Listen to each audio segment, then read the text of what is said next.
Sharon Otieno alizaliwa mwaka 1992 na hadi kukutana na kifo chake alikuwa na miaka 26. Sharon alizaliwa katika kijiji cha Magare huko Homa Bay. Mwaka wa 2017, Sharon alijiunga na chuo kikuu cha Rongo akisomea shahada ya diploma ya rekodi za matibabu kwa lugha ya Kimombo, Medical Records and Information.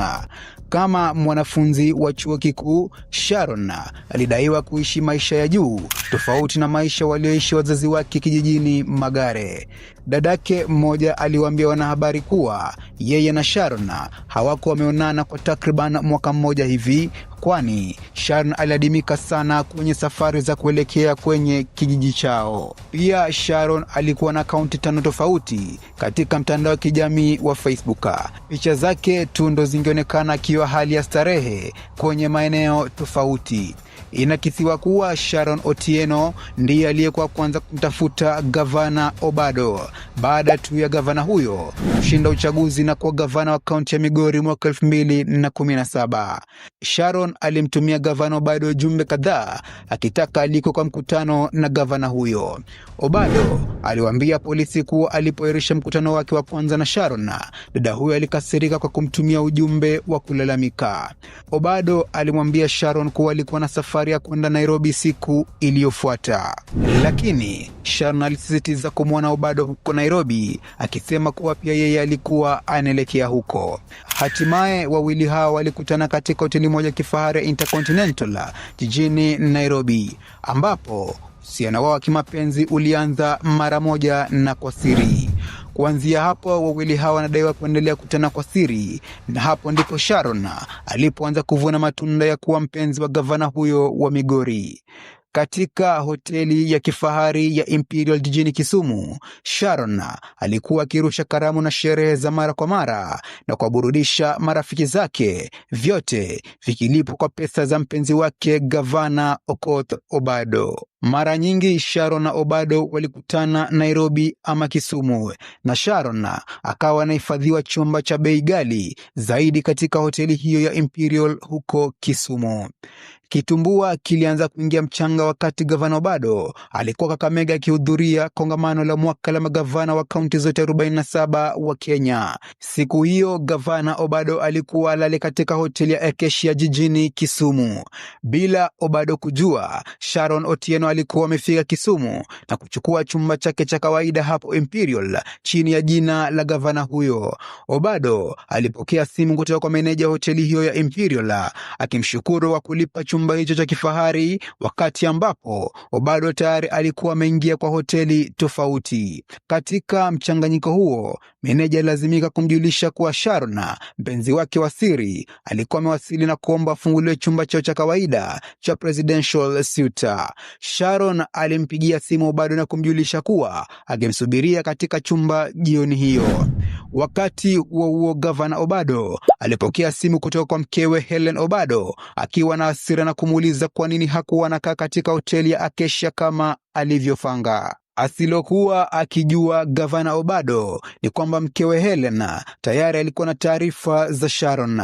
Helen alitaka kujua ni kwa nini Obado alichukua chumba hapo Imperial akiwa na Sharon. Helen alithubutu kumwanika Obado iwapo angeenda kulala Imperial usiku huo. Hapo ilimlazimu gavana Obado kumpigia Sharon mara moja na kumjulisha kuwa hangeweza kwenda Imperial, kwani mkewe alikuwa amewafumania. Sharon naye alikataa kuamini na kumshuku Obado kuwa na mwanamke mwingine. Baada ya usiku huo, Sharon aliweka wazi kwa gavana Obado kuwa alikuwa amebeba mimba yake.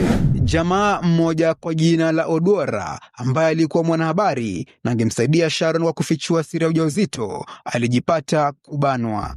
Tukio la kusikitisha lilianza tarehe 3 Septemba mwaka 2018 pale Sharon na Barack Odwora, waandishi wa habari wa Nation Media, walipoviziwa. Walikuwa wamealikwa na Michael Oyamo, ambaye alikuwa msaidizi wa kibinafsi wa gavana Obado, katika hoteli moja huko Rongo.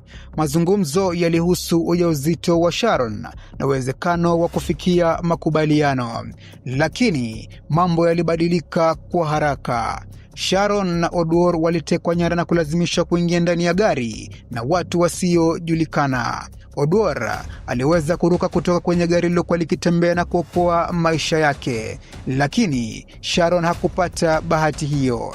Siku 2 baadaye, mwili wa Sharon ulipatikana katika msitu wa Kodera, kaunti ya Homa Bay. Mauaji yaliyoshtua nchi nzima. Ripoti ya upasuaji wa maiti ilifichua ukweli wa kusikitisha kuhusu kifo cha Sharon. Alifanyiwa ukatili wa kubakwa na kuuawa, kunyongwa na kudungwa kisu mara nyingi, mara 4 mgongoni, mara 3 shingoni na mara 1 tumboni. Kidonda cha kisu kwenye tumbo lake kilichana mfuko wake wa uzazi na kusababisha kifo cha mtoto wake aliyekuwa tumboni. Sababu ya kifo chake ilithibitishwa kwa upotevu mkubwa wa damu kutokana na majeraha ya kisu na kunyongwa. Ukatili wa mauaji haya ulionyesha kwa mauaji hayo yalikuwa yamepangwa kwa makusudi ili kumwangamiza kabisa. Baada ya ghadhabu ya umma, uchunguzi ulianzishwa na wahusika wakuu kukamatwa. Waliofunguliwa mashtaka hapa ilikuwa ni gavana wa zamani wa Migori Okoth Obado, msaidizi wake Michael Oyamo na afisa wa kaunti Caspar Obiero. Walifunguliwa mashtaka ya mauaji mawili, moja la Sharon Otieno na lingine la mtoto wake aliyekuwa tumboni. Ushahidi uliowasilishwa na mashtaka ulijumuisha haya: rekodi za simu zilizounganisha washukiwa na Sharon katika dakika za mwisho za maisha yake, na ushahidi wa mashahidi akiwemo dereva wa teksi iliyompeleka Sharon hadi eneo la mauaji, na pia ushahada wa vinasaba ama ukipenda DNA. Ingawa Obado alikanusha kuhusika, ushahidi ulionyesha kuwa alihusika moja kwa moja katika kumpa Sharon pesa kimya kimya ili asizungumzie ujauzito huo kabla ya mauaji yake. Mauaji ya Sharon Otieno yalizua maandamano makubwa na mijadala kuhusu ukatili wa kijinsia GBV na matumizi mabaya ya mamlaka. Wanaharakati wa haki za wanawake walitaka haki itendeke kwa Sharon. Kesi hiyo ilionyesha hatari kubwa zinazowakumba wanawake wachanga wanaposhughulika na watu wenye mamlaka. Ilisababisha mijadala kuhusu wajibu wa viongozi wa kisiasa katika jamii. Kifo chake kiligeuka kuwa nembo ya mapambano dhidi ya ukatili wa kijinsia na ukosefu wa wajibikaji wa viongozi. Miaka baada ya mauaji hayo, kesi bado iko mahakamani. Tarehe 30 Januari mwaka 2025, mahakama kuu iliamua kuwa kuna ushahidi wa kutosha kuwafanya washukiwa wajitetee.